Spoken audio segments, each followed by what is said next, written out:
మహాశివరాత్రి సందర్భంగా Rajamahendravaram city MLA Adireddy Vasu Markandeya స్వామి దేవాలయాన్ని సందర్శించి స్వామివారిని దర్శించుకున్నారు. ఈ సందర్భంగా భక్తులకు కల్పించిన ఏర్పాట్లపై ఆయన స్పందించారు. తూర్పుగోదావరి జిల్లా నలుమూలల నుంచి వచ్చే భక్తులకు ఘాట్ల వద్ద ఎలాంటి ఇబ్బందులు కలగకుండా అన్ని జాగ్రత్తలు తీసుకున్నామని తెలిపారు. గతంతో పోలిస్తే ఈసారి సాంకేతికతను విస్తృతంగా వినియోగించామని, ముఖ్యంగా ట్రాఫిక్ నియంత్రణ, రూట్ మ్యాప్ ప్లానింగ్ విషయంలో ఏఐ టెక్నాలజీ అద్భుతంగా ఉపయోగపడినారు. రాజమహేంద్రవరం పుష్కరాలు తమ హయాంలో జరగడం అదృష్టంగా భావిస్తున్నామని చెప్పారు. శివయ్య ఆశీస్సులు ఎల్లప్పుడూ తమ కూటమి నాయకులపై ఉంటాయని, రాజమహేంద్రవరం సిటీ ప్రజలకు తాను ఎప్పటికీ రుణపడి ఉంటానన్నారు.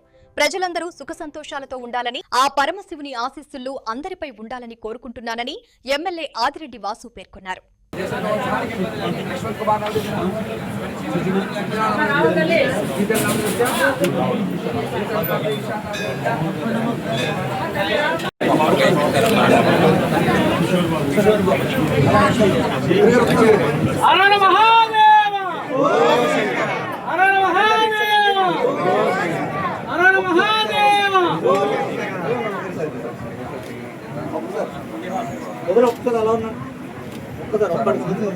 దర్శనం అవ్వలేదండి.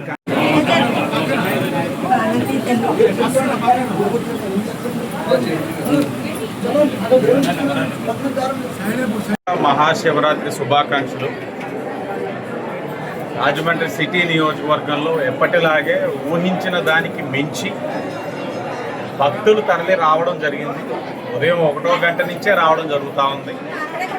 దానికి అనుగుణంగా ఎక్కడికక్కడ ప్రతి దేవాలయంలో ఏదైతే ఎండోమెంట్స్ కమిటీ కూటమి ప్రభుత్వం వేసిందో అక్కడ ఉన్న మా నాయకత్వం ఎవరైతే ఉన్నారో చాలా సమర్థవంతంగా భక్తులకి ఏ విధమైన ఇబ్బందులు కలగకుండా, అది దర్శనంలో కానివ్వనండి, లేకపోతే బయట వితరణ ఏదైతే అన్నదానాలు కానివ్వండి, ఏది చేసినా అన్నీ కూడా ఇబ్బంది లేకుండా చేయడం జరిగింది.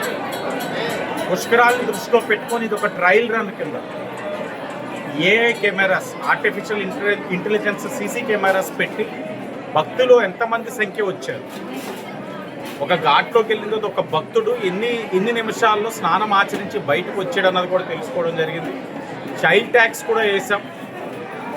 ఎక్కడైనా పిల్లలు మిస్ అయితే వాళ్ళు స్కాన్ చేసి తల్లిదండ్రులకి నేరుగా మెసేజ్ వెళ్ళే విధంగా అదొకటి తీసుకొచ్చాం. కార్పొరేషన్ కమాండ్ కంట్రోల్ రూమ్లో మొత్తం ఇన్ఫర్మేషన్ అంతా కూడా ఉంది. చాలా బాగా జరుగుతూ ఉందన్నది వాళ్ళ దగ్గర నుంచి కూడా ఫీడ్బ్యాక్ వస్తూ ఉంది. భక్తులు కూడా ఎక్కడికక్కడ అరేంజ్మెంట్స్ చాలా బాగున్నాయని కూడా మెసేజెస్ పెడతా ఉన్నారు. ముందుగా ఇంతలాగా విజయవంతం చేసి ఏదైతే భక్తులు అధిక సంఖ్యలో రావడానికి కారణం కూటమి పైన విశ్వాసం, సనాతన ధర్మాన్ని కాపాడుతూ ఉందన్నది ఒక మంచి ఆలోచన ఉంది ప్రజలు. ఈ రోజున ఆలోచనకి, ఆ నమ్మకానికి ప్రజలు భక్తుల యొక్క ఆలోచనకు అనుగుణంగా పనిచేసిన ప్రతి ఎండోమెంట్స్ కమిటీ సభ్యులకు, కూటమి నాయకులకు మనస్ఫూర్తిగా అభినందనలు తెలియజేస్తాం.